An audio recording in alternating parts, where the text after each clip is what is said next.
Part 2 of our deep dive into this new collective bargaining agreement. What's the worst place to be in the draft? How often are these teams going to be kind of cycled? What's the fan investment? And building the roster for this Boston Celtics with limited funds. Eesh. It's all right now on the Locked On Celtics podcast. Be ever ready.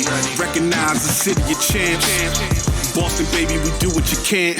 Locked on number 18, Tatum and Brown, J-team, step back.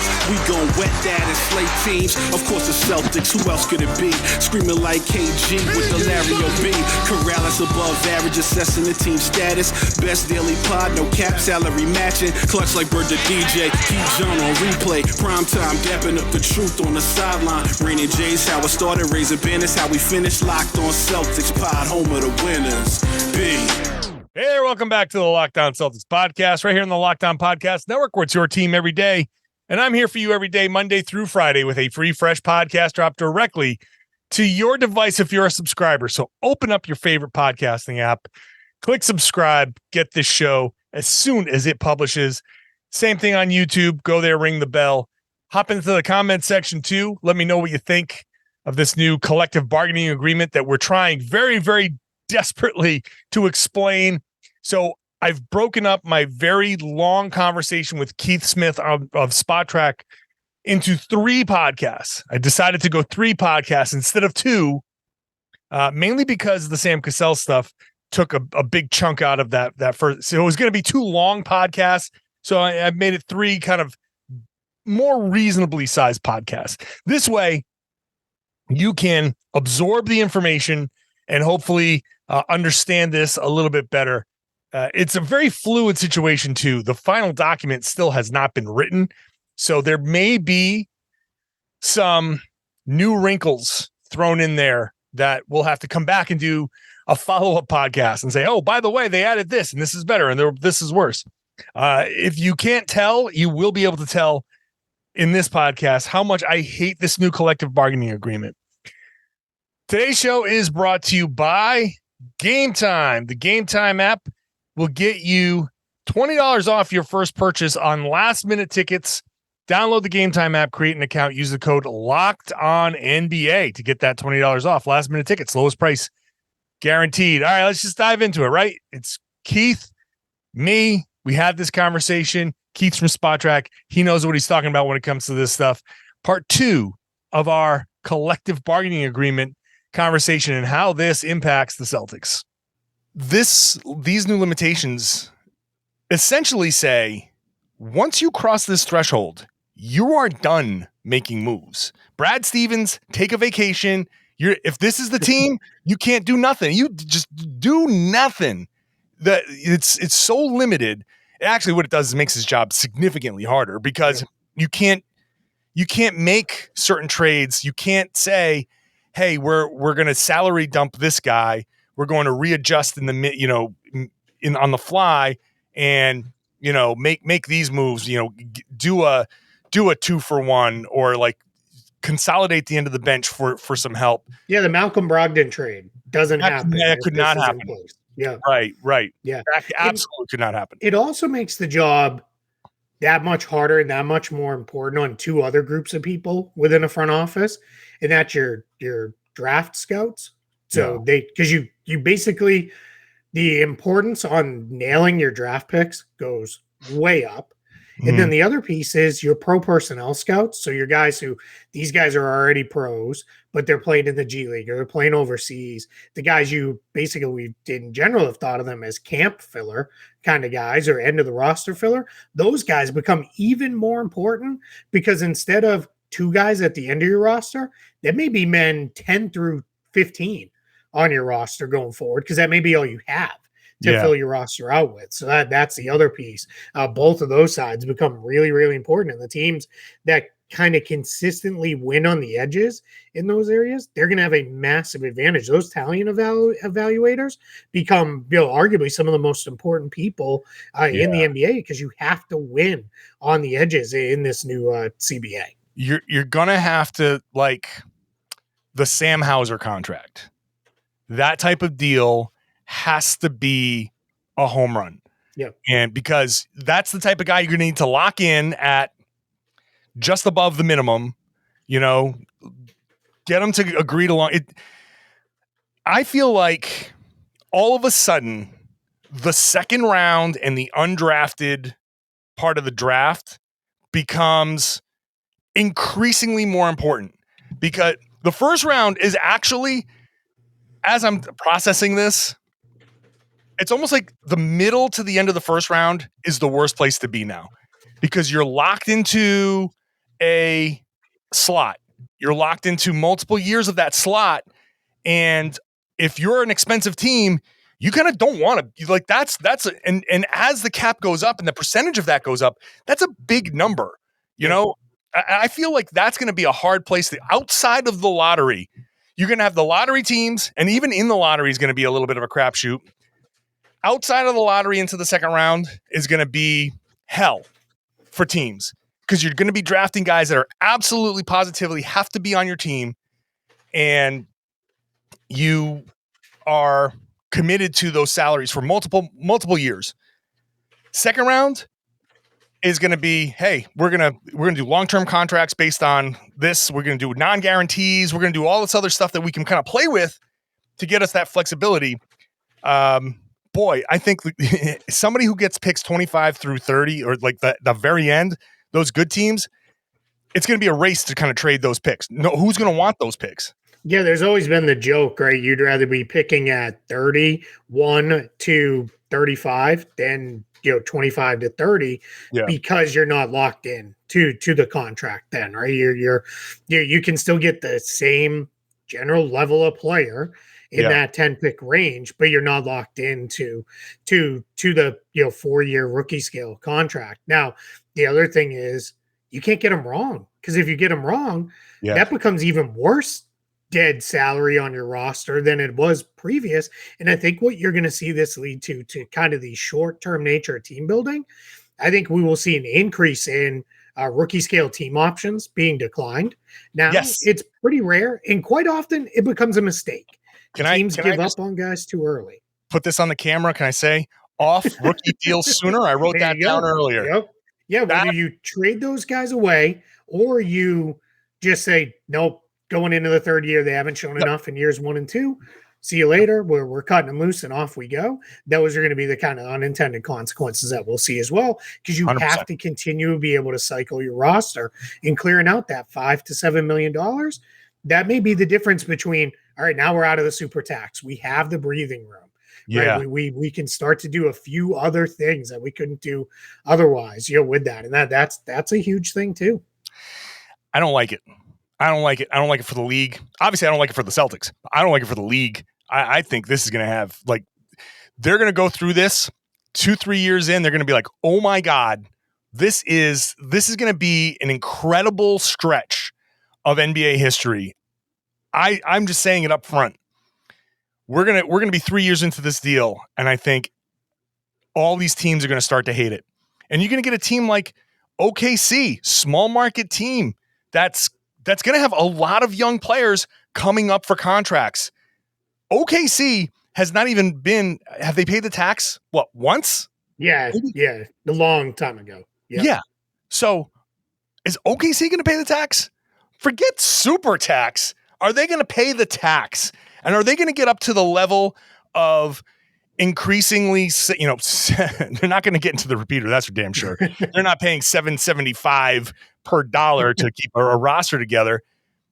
It just makes it seem like, and it's such an indiscriminate, hey, all of these young teams that have been built together through sacrifice, through tanking, through, hey fans, we're just bear with us.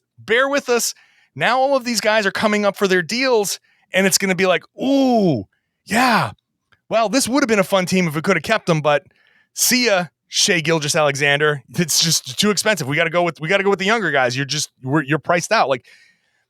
I don't know. I don't like it. I think the whole thing is going to be gross. Back with more with Keith, including the fan investment. Why should fans care anymore about what's going on here if this team is going to have to keep turning over every few years.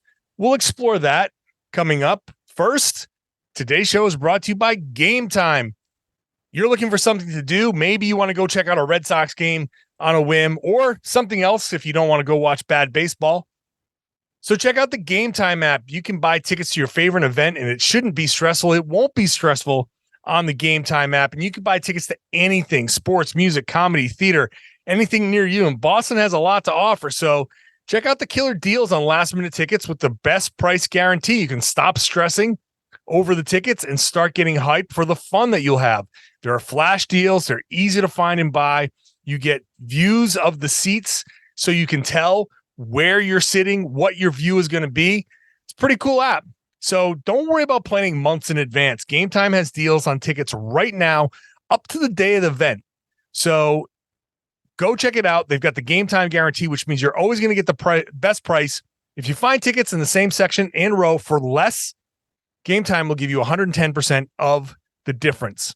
You get images of your seat before you buy. Tickets come to you in a matter of seconds, 2 taps, and it's right to your phone, so you don't have to dig through your email. Download the Gametime app, create an account, use the code LOCKEDONNBA for $20 off your first purchase. Terms apply. Again, create an account and redeem code LOCKEDONNBA for $20 off. Download Gametime today. Last-minute tickets, lowest price, guaranteed. I think the ideal utopian world is every 2 to 4 years, new teams are cycling in, and it's anybody, right? It can be Indiana. It can be OKC. It can be Orlando.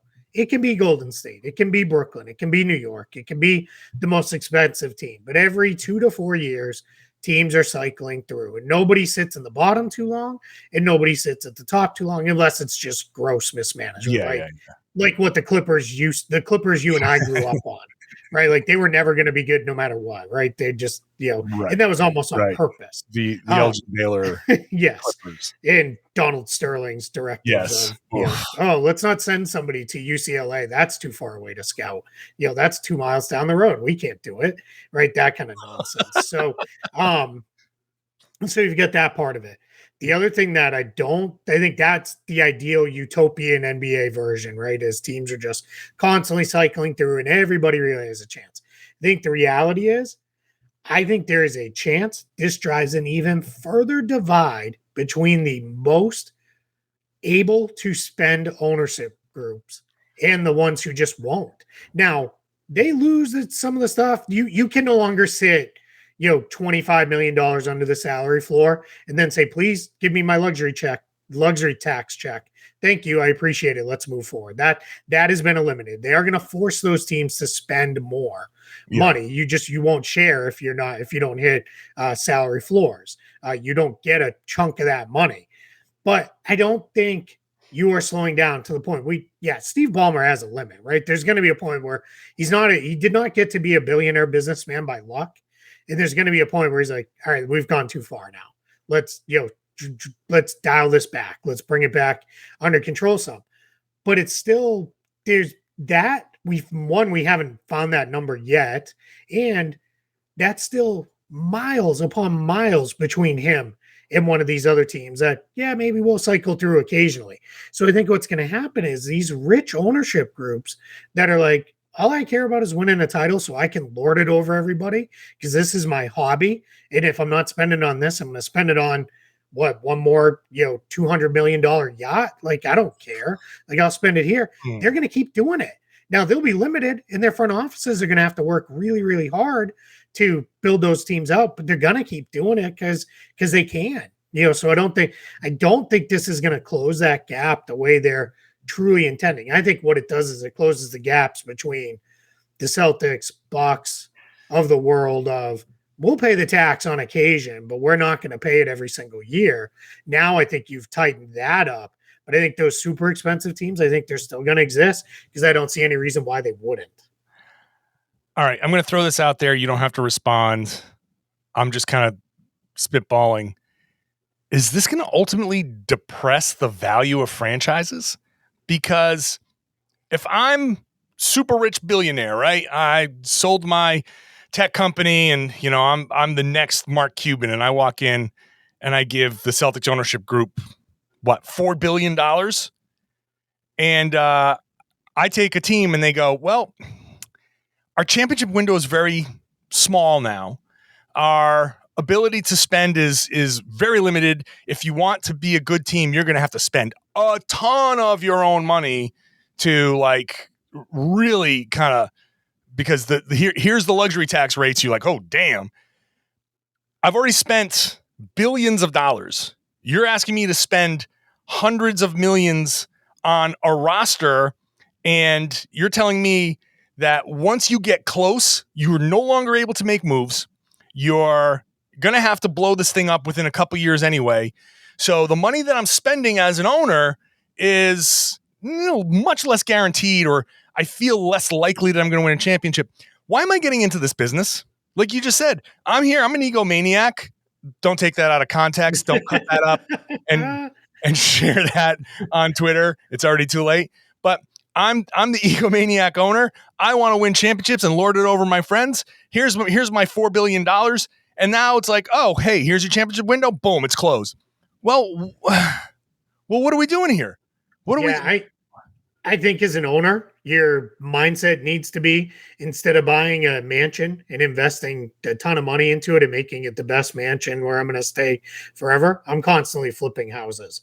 Like that's almost the approach, right? Like I'm putting a bunch of money in to get something out of it. And then, you know what, then I'm on to the next one. And it's not necessarily the next one in terms of next team, but I'm on to the next iteration of this team. And that's going to be the kind of cycle. Seeing teams, we're not going to see very many Warriors again, where it's been basically a decade with this group, right? Where it's like, this is it. Even the Celtics, I mean, we're going into year 7 and 8 with most of this core together. Like we're probably not going to see that very often. It's probably going to be more 4 years, 5 years. That's probably going to be the extreme max end of your windows with that. I do think, does it depress ownership things? I mean, I've read a ton of stuff just because it's part of the world I live in and what I do covering this league about, hey, at some point the bubble's going to burst on these media rights deals, right? But until it does, that's where it all lies, right? As long as those keep going up and they keep pouring money in, people are going to keep buying these teams, because at the end of the day, I forget who the first person I saw say this, but there's only 30 of them, right? Like to say you own one is, that's a pretty exclusive club. If you're turning over the roster every 2-3 years, what the hell does what investment does a fan have to make? Yeah. This is the worst part. The fan investment in this team. The fans are now, they're listening to this podcast, right? We just spent 35 minutes talking about the setting the table, right? These are all of the things that we're seeing in the collective bargaining agreement. Specifically with these teams, with the Celtics, Jayson Tatum, Jaylen Brown, Grant Williams, all of these, Malcolm Brogdon, the ripple effect here for Boston. If you're a Celtics fan and you're starting to hear, well, yeah, they got Brogdon and he might have to go, or you're going to have to make a choice between one of these three guys. And maybe, in today when people are listening, they're saying like, yeah, blow it all up. But next year is going to be the same thing. The year after is going to be the same thing. We don't know. We're in, like I said in the other podcast, you get about a 2-year window here for the Celtics to kind of like get themselves in order and figure this out, or else you have to figure out, is Jaylen Brown or Jayson Tatum going to go? Where are you going with that? And if Jaylen Brown ends up going, who are you getting back? And if Jayson Tatum ends up going down the road because it's not working, then you have to start over again. Why on earth are fans going to get invested in these teams and buy jerseys and spend the money in places where they normally spend the money? If Derek White comes in and I'm like, man, I love this guy, and he gets a good contract, and then after a couple of years, like, I still love him, and the team's like, yeah, but we don't love him enough. We got to go. It's too much money. We got boom. Like, all right, well, why am I spending money on jerseys? Why am I spending money on going? I don't know who anybody is anymore. I just feel like the net effect is churning rosters, like you've said. Net effect is just go. Constant moving. Maybe you have a star or two that sticks around for a while, but constant motion behind that. I don't know how I get involved in invested in these teams if I'm a fan. Back to wrap up the podcast with Keith. Coming up next, we're looking at how much of a jam the Celtics are really in, how much they have to spend, depending on how many guys they want to keep. And I come up with a very unappealing determination. That's coming up. Ugh, I hate this CBA. Next, first, today's show brought to you by PrizePicks. NBA Finals are tied at 1, so you got at least 3 more games to go to potentially become a millionaire. Play your PrizePicks like normal. Make your entry after 8 a.m. Eastern Standard Time. One of you will be randomly selected each day, and you get a 6-pick flex. If you get all 6 right, it's $1 million. 5 correct picks gets you $80,000. 4 correct picks gets you $16,000. So there's plenty of money to be won. You got to go to prizepicks.com/million. That has all the details, and you have to opt in. Once you opt in, you play like normal. You pick against the projections. You pick 2 to 6 players on basically every sport that you watch. You're not competing against other people. It's you against the projections. And you go more, you go less. If you win, you can win up to 25 times your money on any entry. 60 seconds or less to make your picks. Super easy. The withdrawals are safe. They're fast. Currently operational over 30 states and Canada. So go to the PrizePicks app or prizepicks.com to sign up. Play daily fantasy sports. If you're a first-time user, you get a 100% instant deposit match up to $100 with the promo code Locked On. So whatever you deposit up to $100, they will match it. But you got to use that promo code Locked On to sign up for that instant deposit match up to $100. Hey, maybe you could become a millionaire. Yeah, it's definitely going to be harder. I mean, this is where it boils down to, right? In a lot in sports, we root for laundry, right? And that's what it is, right? You're rooting for the team and not the players. And I noticed this was probably, gosh, this got to be over 10 years ago, but I worked with someone and it was, hey, I know exactly when it was. And it was 10 years ago because it was when LeBron James was going back from the Heat to the Cavs. So roughly 10-ish years ago or so. Or I guess maybe it was when he went from the Cavs to the Heat, but whatever it was. I worked with someone who was a huge LeBron James fan. And she still is to this day. She's the biggest LeBron James fan I know. And she has been a Cavs fan, and then a Heat fan, and then a Cavs fan, and now she's a Lakers fan. Because what she really is she's a LeBron fan. So whatever team she's on. And I think you're going to see more fans attach themselves to players than the teams. I still don't think it's going to be the predominant way people follow sports, but I think you're going to see more of that. And I think what you're also going to see is an increase on teams are going to lean heavier into like less about the players and more about like we're the Celtics, right? Like we are the Celtics. You know, we're an institution, and it's going to be those kind of things as they market it to teams. And I would tell, hey, if you're fans of the Celtics, you know, maybe don't buy a jersey, like buy just a sweatshirt, you know, or t-shirt of you know the team or whatever it is. You know, maybe that's the better route to go with those kind of things. I think, you know, that's the sort of stuff that's going to come out of this because, to your point, you're not going to get super attached to a guy. You know, the Jayson Tatums of the world, I think you can always feel free to get attached to that guy. Whoever it is the superstar player on a franchise, there's a good chance that guy will be around. But even in today's world, sometimes that guy's only around for 4, 5, 6 years, and then they're gone. And, you know, but yeah, role player, right, who we all love, right? And nobody loves anything more than, man, I've been watching this team get built up through the draft, and I'm super attached to these guys because I've had the last 6 years with them, and we're finally ready to break through. I mean, basically where the Celtics are sitting, and then all of a sudden it is, oh wait, we have to start trading away some of the guys that I really love, and you know they're my favorite guy and those kind of things, and it's just going to be, you know, it's just going to be the business of the way it works for now for, you know, a lot of teams and a lot of players. It's probably not going to be your true franchise guys necessarily all the time, but you know, good luck if you get super attached to a role player, because you know you better enjoy the time that you have with him because he's probably not going to be there very long. So the Celtics have this one summer to get their affairs in order. So we've set up that in the last podcast, like I said. What are we doing here? What do you see? Let's get into the specifics. Sure. How do the Celtics, with their current cap situation as one of the more expensive teams in the league, how do they this summer prepare themselves for next summer? So let's start with the team-wide view. They're basically sitting just a tick under the super tax right now. But that's without Grant Williams being signed to a new contract. That's without filling out the roster. They could create a little more wiggle room if they were to waive Justin Champagnie, if they were to waive Luke Cornett, if they didn't pick up Mike Muscala's team option, those kind of things. If they moved Peyton Pritchard, it didn't take any salary back. They can create themselves a little bit more wiggle room. But for the most part, they're probably going to be right at or probably just ticked into the super tax by the time you make all your decisions and you fill that all out.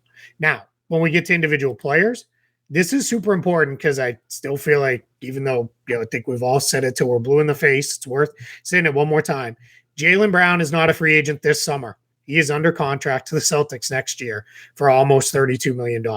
That is his final year under contract, but he is under contract. I cannot tell you how many times I've been asked and been told, well, what if Jaylen Brown just leaves for nothing this summer? He can't. That's not going to happen. The Celtics are still in control here. Now, for Jaylen Brown, though, he is now super max eligible. So now we're moving from super tax for the team to super max for the player. What that means is, because he made All-NBA this season, he is now eligible to make up to, in the first year of a new extension, up to 35% of the salary cap starting in 2024-25.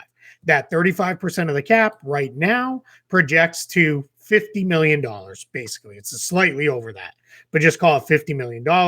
That deal projects to be out to over $290 million.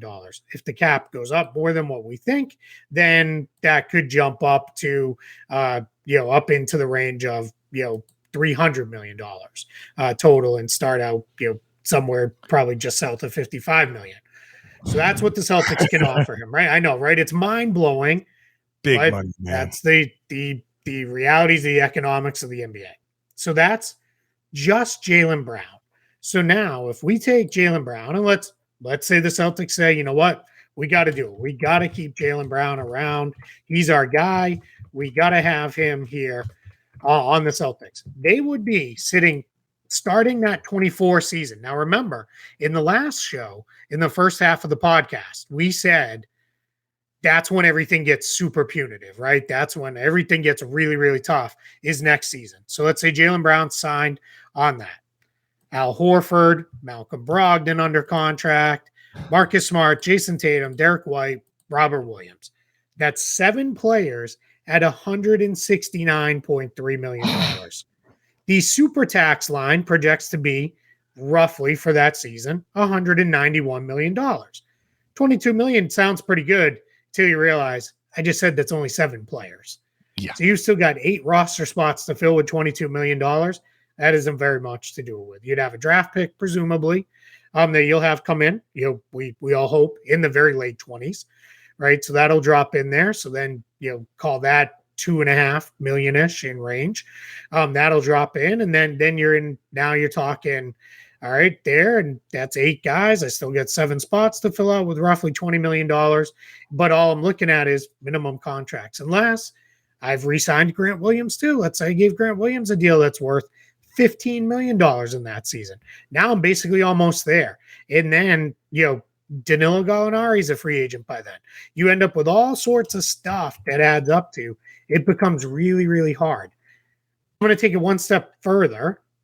Then, right on the heels of that, in 2025, I'm going to have Jayson Tatum now eligible for his Supermax, which will start roughly at $53.2 million.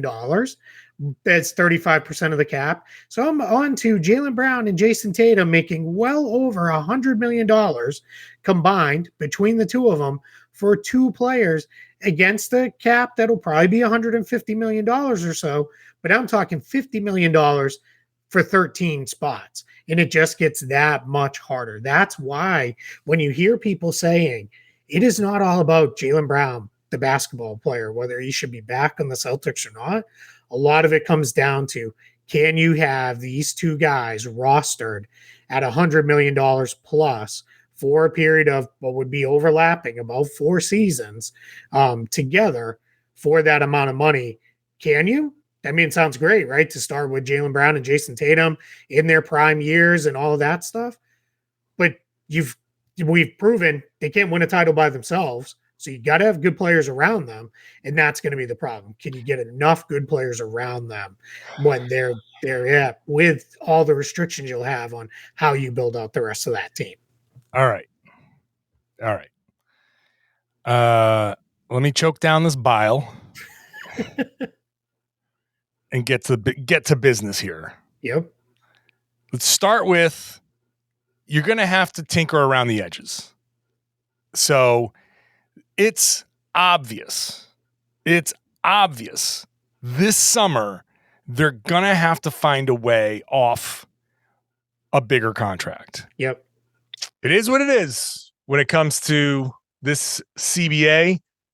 Feels like somebody's got to go, and it's got to happen this summer. Doesn't absolutely positively have to happen this summer, but it probably, in reality, functionally, now's the time to do it. It feels like. We're going to wrap up this podcast. Part three. That's what I'm saying. Part 3 is tomorrow. If you have questions, send them to me through johnkaralis.com/mailbag. Hit me up with the questions. I'll get a mailbag on Friday. I'll organize all the questions Thursday so you can listen to part 3, ask whatever questions. I'll try to clarify some stuff on Friday, and this way we can end the weekend, head into the weekend. You can feel comfortable about the grasp that you have on the CBA as we know it. It's a lot. I know collective bargaining agreement stuff. It's like, oh God, what is this? An economics class? But this is how the Celtics get built. This is going to determine whether Jaylen Brown sticks around, how long he sticks around, how long Jayson Tatum sticks around.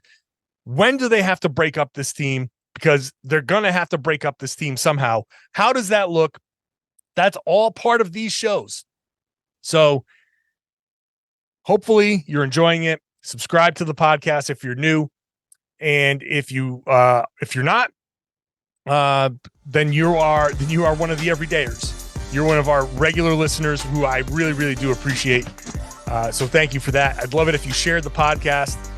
Tell your friends, tell everybody they should be listening to and watching the Locked On Celtics podcast right here on the Locked On Podcast Network, your team every day.